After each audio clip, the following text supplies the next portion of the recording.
간이 통관되는 기준이 좀 바뀐 것 같더라고요. 원래는 제가 알기로는 블루투스랑 와이파이 기능이 있는 제품만 간이 통관으로 신고했었던 걸로 알고 있는데 지금은 모든 전자제품 다 해야 된다는 걸로 들었거든요. 아직까지는 이전하고 뭔가 분위기상으로 바뀐 건 없다고 합니다. 현재 아직까지는. 네. 근데 뭐 8월부터 뭐 이게 조금 검사가 좀 빡세진다. 그리고 저희 영상 보시는 분들이 초보자분들이 많으신데 이 배송 절차에 대해서 잘 모르세요. 그냥 배대지에서 물건을 보내주면 배대지에서 한국으로 보내고 나면 한국에서 통관하고 바로 이제 택배사로 넘어가는 줄 알거든요. 실제로 가서 보니까 얽혀있는 그 회사들이 더 많고 복잡하던데 초보자분들이 좀 이해하기 쉽게 배대지에서 고객한테까지 보내주는 프로세스 좀 간단하게 설명해 주실 수 있나요? 예, 지금 일단 우리 셀러분들께서 물건을 주문하시면 물건이 중국에 있는 배대지, 배송 대행지로 오게 되죠. 네. 물건을 이제 저희가 포장하고 파손 검수나 이런 걸 해서 포장을 해서 한국으로 일단 발송을 하게 됩니다. 그러면 중간에 포워딩이라는 중국에서 한국으로 물건을 발송하는 업체가 있고요. 포워딩에서 물건을 취합을 해가지고 컨테이너를 짜서 한국으로 발송을 하게 되면 한국에 이제 세관을 통해서 통관사를 거쳐서 이제 통관이 되고 택배사, CJ 대한통운이나 경동택배를 통해서 한국에 있는 최종 소비자한테 물건이 가게 됩니다. 중간에 끼어 있는 데가 중국의 포워딩, 통관사, 관세사 뭐 이렇게 중간 업체들을 거쳐서 최종적으로 소비자한테 가게 되는 거죠. 배대지에서 포워딩 회사로 넘어갔다가 포워딩에서 이제 한국으로 보내주고 그리고 관세사랑 통관사를 거쳐서 그 다음에 택배사로 넘어간다는 거죠. 예, 맞습니다. 그래서 보내고 있습니다. 뭐 저희 같은 경우에는 배대지뿐만 아니라 포워딩, 중국 포워딩까지 같이 운영을 하고 있기 때문에 중국에서 저희는 포워딩 업무도 같이 보고 있다고 보시면 되고, 그래서 모든 중국에서 발송하는 업무에 대한 대응이 됩니다. 저희는 LCL, FCL, 컨테이너, 풀 컨테이너도 다 대응이 되고요. 그 다음에 특송부터 뭐 EMS까지 다 총괄적으로 이제 다 할 수 있기 때문에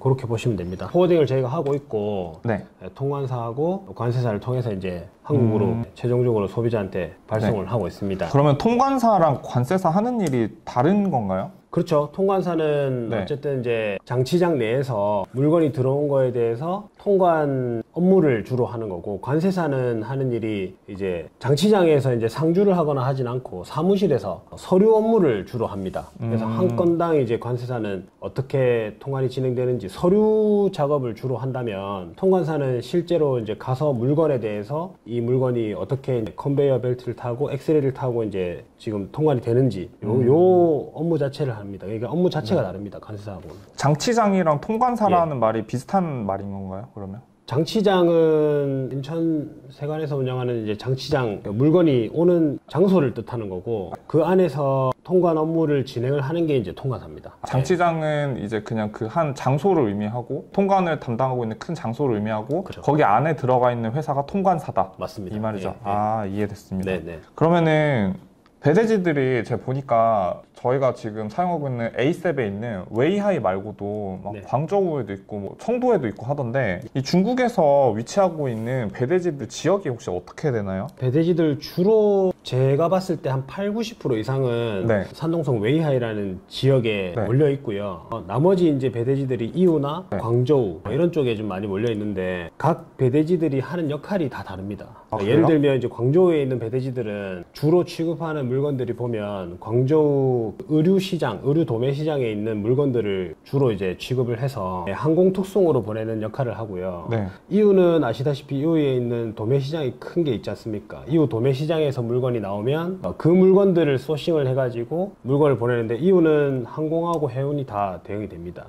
웨이하이는 사실 전국구라고 보시면 되는 게, 지리적으로 보시면 웨이하이하고 인천하고 제일 가깝기 때문에 중국 내륙에서 있는 거의 모든 업체들이 다 대응이 됩니다. 중국 내륙에 있는 업체들이 육상 운송을 통해서 웨이하이로 오고, 또 웨이하이에서 배나 항공으로 한국 인천으로 오게 되는 거죠. 그래서 웨이하이에 중한 물류업체가 제일 많이 있습니다. 포워딩도 그렇고 뭐 배대지도 그렇고 다. 웨이하이에서 평택으로도 가고 인천으로도 가고 나중에 군산항으로도 가고. 네네네, 군산은 이미 가고 있습니다. 지금 보면 군산항 열리고 나서 이제 알리테무 쿠팡이 물건이 통관이 이미 되고 있고, 이후에는 저희 같은 소규모 이제 배대지라든지 뭐 포워딩 물량들도 다 그쪽에서 열린다고 하니까 이미 군산항으로는 배가 뜨고 있습니다. 예. 웨이하이에서 뜨는 거예요? 예, 예. 일주일에 3번 뜹니다. 월수금 뜨는 걸로 알고 있습니다. 아, 네. 예. 그리고 배대지 사용하시는 분들이 뭐 구매 대행 하면서 1688 결제하시다가 1688 결제 안 되고 막 카드 넣어봤는데 잘 안 되고 하셔가지고 예. 1688 어떻게 사용하는지 잘 모르시는 분들이 많으세요. 근데 저는 배대지 통해서 이용하면은 간단하게 사용할 수 있는 걸로 알고 있었는데 이거 혹시 사용 방법 어떻게 되는지 좀 간단하게만 좀 말씀해 주실 수 있어요? 1688 사이트가 왜 생겼는지를 이해를 하시면 이걸 이해를 하실 수 있는데, 1688은 사실 중국 내수용 도매 사이트입니다. 뭐 타오바오나 일반 이제 소매 판매를 하시는 분들, 중국 판매자들이 1688에서 이제 상품을 소싱을 해서 구매를 해가지고 판매를 하는 거죠. 그래서 해외에서 뭐 신용카드나 이런 걸로 이제 결제가 안 됩니다. 그래서 저희 같은 1688에서 이제 상품을 구매를 하시려면 저희 같은 구매 대행 업체를 끼고 구매 대행으로 구매를 하시면 되고요. 저희가 이거 레벨 6 아이디를 다 가지고 있기 때문에 1688에서 이제 레벨 6 상품이 구매가 되는 그 마크가 붙어 있는 상품은 저희가 그 금액으로 다 구매를 할 수 있거든요. 그것도 참고해 주시고, 구매 대행 수수료도 저희가 2%만 받고 다 진행을 해드리기 때문에 구매 대행으로 하시는데도 저희 에이셉 이용하시면 되게 메리트 있게 이용하실 수 있게 저희가 준비를 다 해놨습니다.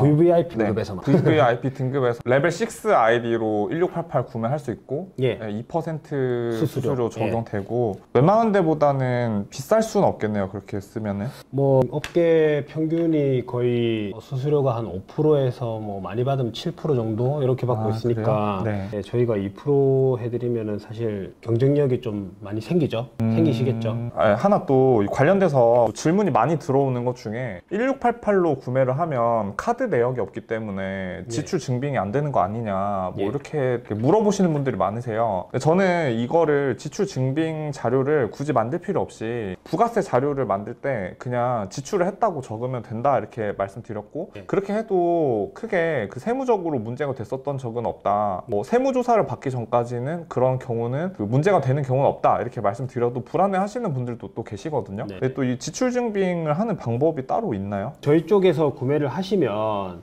저희가 부가세 매입 계산서를 다 끊어드리기 때문에 요거 저희 쪽에서 구매 대행을 이용을 하시면 저희가 부가세 매입 계산서를 다 발행을 해드립니다. $150 이하가 돼서 관부가세가 발생하지 않는다 하더라도 그 에이셉에서 구매 대행으로 1688 걸 결제를 하면은 지출 증빙 자료를 다 만들어 주신다는 말씀이시죠? 예, 저희가 다 해드리고 1688 구매하신 물건을 예를 들어서 사업자 통관을 하셔가지고 관세청에 이제 관부가세를 납부를 하시고 통관하시면 매입 자료가 관세청에서 이제 화주 직접 끊어 드리기 때문에 그걸로 매입 자료를 쓰시면 되지만, 이제 일반 목록 통관이나 특송으로 보내는 경우에는 사실 매입 자료가 없거든요. 요런 경우에는 저희 쪽으로 이제 요청을 하시면 저희가 부가세 매입 자료를 다 끊어 드립니다. 그걸 활용을 하시면 될 것 같습니다. 또 하나 그냥 지금 궁금한 게 생겼는데요. 구매대행 사업자분들이 중국에 가서 통장을 만들어 오시는 경우도 있는 것 같더라고요. 통장이나 카드 만들고 사업자까지 만들어서 오는 경우가 있는데, 혹시 그렇게 하는 이유가 그렇게 하면 장점이 있을 것 같아서 그렇다고 생각하거든요.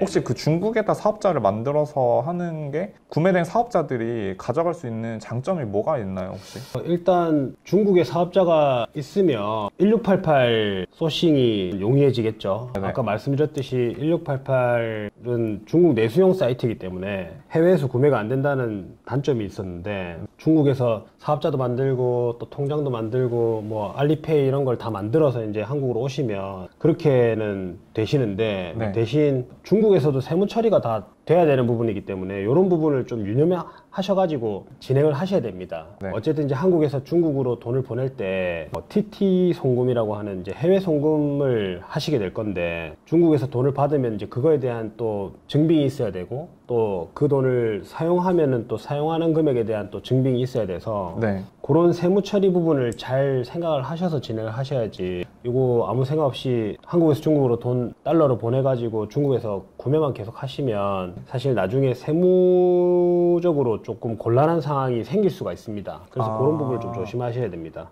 그리고 제가 최근에 뉴스 보다 느낀 건데 알리 테무 때문에 직구 규제한다 뭐 이렇게 해가지고 제가 가서 진짜 통관 장치장이랑 통관사 방문해서 좀 물어보니까 간이 통관되는 기준이 좀 바뀐 것 같더라고요. 원래는 제가 알기로는 블루투스랑 와이파이 기능이 있는 제품만 간이 통관으로 신고했었던 걸로 알고 있는데 지금은 모든 전자제품 다 해야 된다는 걸로 들었거든요. 원래 기존에 이제 전환법이라는 게 있잖아요. 판매를 할 때 전자제품이나 뭐 의약품이나 뭐 이런 것들 사실 판매가 안 되게 돼 있기 때문에 뭐 유아용품도 마찬가지고, 사실 지금 이번에 이제 직구 규제, 직구 금지 발표 나왔을 때 사실 저는 그걸 보고 별로 그렇게 뭐 심각하게 받아들이진 않았는데, 일반 국민들이 보시기에는 이거 다 맞겠다는 거냐 그런 식으로 생각을 하시는 것 같고, 제가 아까 장치장에서 이제 우리 일하시는 부장님한테 이제 여쭤보니까 아직까지는 이전하고 뭔가 분위기상으로 바뀐 건 없다고 합니다. 현재 아직까지는. 근데 뭐 8월부터 뭐 이게 조금 검사가 좀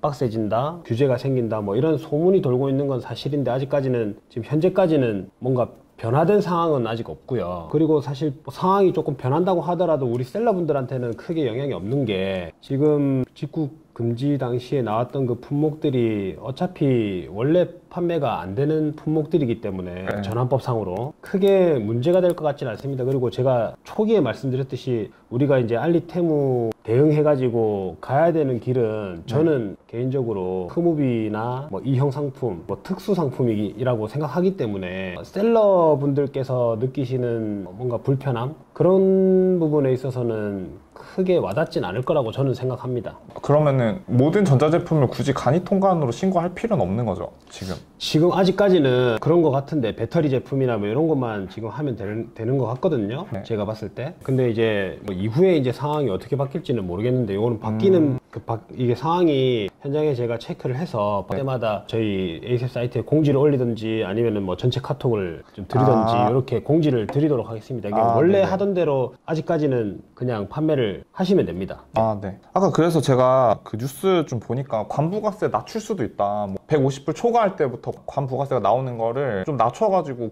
국내에 있는 판매자들한테 경쟁력을 좀 주겠다 이렇게 한 것 같은데, 이 관부가세 그 기준 가격이 낮아질까요? 저는 낮추는 게 이제 정부 입장에서도 좀 쉽지 않을 거라고 저는 생각을 하고요. 일단 이번에 사실 직구금지 법안 발의할 때도 사실 이게 여론적으로 되게 안 좋은 상황이 있었지 않습니까? 그래서 그 금액 자체를 낮추는 것도 사실은 정부나 그쪽에서 처리를 할 때 조금 상당히 좀 부담이 될 거라고 생각을 하고, 만약에 그 관세 면세 구간 기준을 낮추는 걸 하더라도 중국에서 셀러로 이렇게 하시는 분들한테는 크게 영향이 없을 거라고 생각하는 게, 오히려 150불 구간에 제일 혜택을 많이 보고 있는 분들은 미국이나 유럽 구매 대행 하시는 분들이 영향이 좀 클 것 같거든요.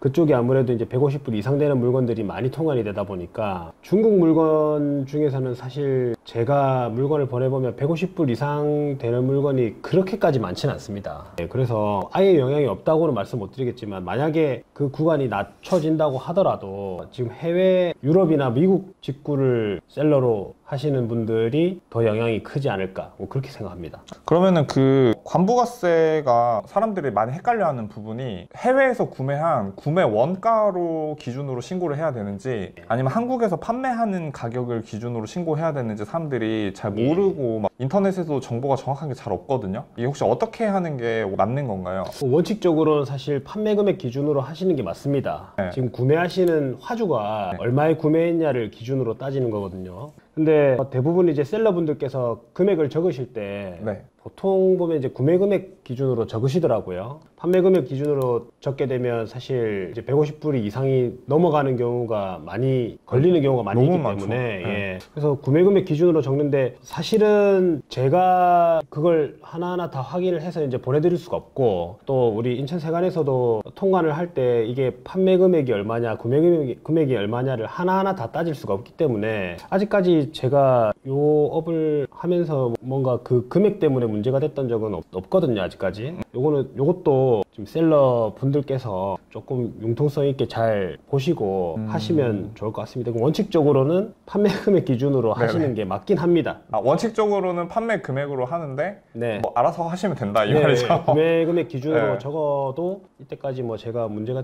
되거나 뭐 그랬던 적은 없는 것 같습니다. 네, 제 기억으로. 또 그리고 중국어로 네. 반품 어떻게 하냐 이렇게 물어보시는 예. 분 많거든요. 반품이 생각보다 뭐 단순 변심이라 하더라도 네. 파손되는 경우도 그렇고 불량품 받았을 때 아니면 단순 변심 중국어로 반품하는 거 어떻게 하냐 이렇게 물어보시는 분들이 있는데 한국에서 중국어로 반품하는 거 좀 어떻게 할 수 있어요? 한국에서 중국으로 반품을 하는 게 네. 원칙적으로 완전히 불가능한 건 아닙니다. 네. 그러니까 중국 판매자하고 우리 셀러분들하고 협의가 잘 된다면 한국으로 통관이 됐더라도 중국으로 반송을 잘 해서 반품 환불을 받을 수 있는 거는 맞는데, 문제는 한국에서 중국으로 가는 물류비 운송료가 중국에서 한국으로 오는 운송료보다는 몇 배나 더 비쌉니다. 아, 그래요? 예, 그래서 보통 이제 물건이 한국에서 중국으로 넘어갈 때는 물건의 원가를 물류비가 더 비싸지는 경우가 있거든요. 그게 이제 첫 번째 문제고, 두 번째 문제는 이제 판매자가 타오바오나 1688도 마찬가지고 배송이 완료되고 나서 2주가 지나면 네.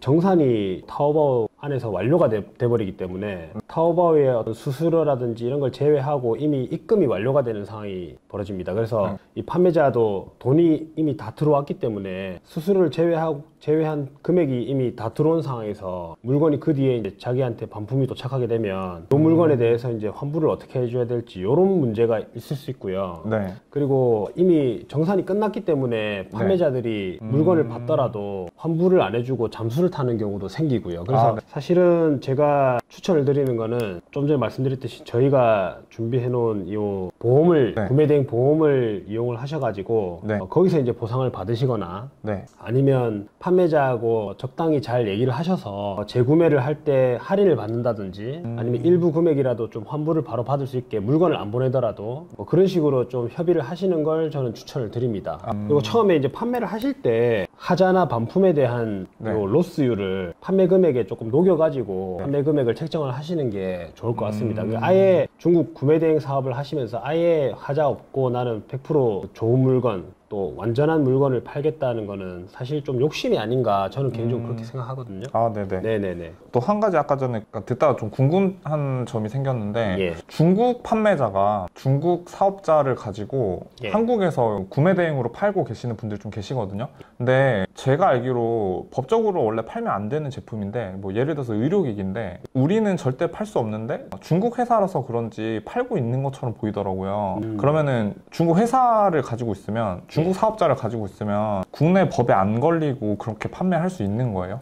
그러니까 원칙적으로는 이제 법이 걸리는 게 맞죠. 근데 이게 국가 간의 어떤 셀러가 이제 중국에 있다 보니까 네. 한국 법에 저촉이 되거나 한국 법을 어기더라도 중국에 있는 판매자를 어떻게 가가지고 처벌을 하거나 할 수가 없으니까 그런 약간 맹점을 이용해가지고 이 사람들이 판매를 하는 것 같은데, 사실 요거 관련해서는 지금 각 이커머스 업체에서 플랫폼에서 이걸 규제를 좀 많이 하고 있습니다, 이미. 아, 그래요? 그래서 제가 알기로 지금 쿠팡 같은 경우에도 뭐 중국 판매자들 직구로 이렇게 판매하는 거 대신 중국 판매자로 가입한 사람들을 전부 다 물류 창고를 이용을 하게 한다든지, 한국 스마트 스토어에서도 판매하는 카테고리 자체를 아예 제한을 해버린다든지 뭐 이런 규제가 다 있기 때문에 요건 갈수록 사실 중국의 판매자들이 그런 불법적인 물건들, 한국 법에 이제 저촉되는 물건들을 판매하는 경우가 점점 줄어들 거라고 저는 생각을 하거든요. 그래서 오히려 지금 상황에서 이제 해외 사업자를 내 가지고 한국 이커머스 시장에 들어오게 되면 들어오시는 생각은 사실 좀 위험한 생각이 아닌가 그렇게 생각합니다. 뭐 가뜩이나 지금 알리테무 때문에 규제도 더 심해지고 네네네, 있으니까 스트레스를 많이 받으시는데 그거는 중국 판매자들은 아마 점점 이제 조금씩 규제를 각 커머스 업체에서 하지 않을까 생각합니다. 대표님, 그러면 마지막으로 지금 네. 대표님께서 배송 대행지 사장님이시니까 네. 배송 대행지를 운영하시는 입장에서 봤을 때 좋은 배송 대행지를 고르는 꿀팁 같은 게 좀 있을까요? 뭐 제가 배대지를 운영을 하고 있는 입장에서 이런 말씀을 드리는 게 조금 그렇긴 한데 네. 꼭 저희 에이셉을 쓰지 않더라도 네. 일단 저는 보험은 꼭 있는 업체를 쓰셨으면 좋겠고요. 일단 첫 번째로 네. 파손보험 말씀하시는 거죠? 파손보험, 네.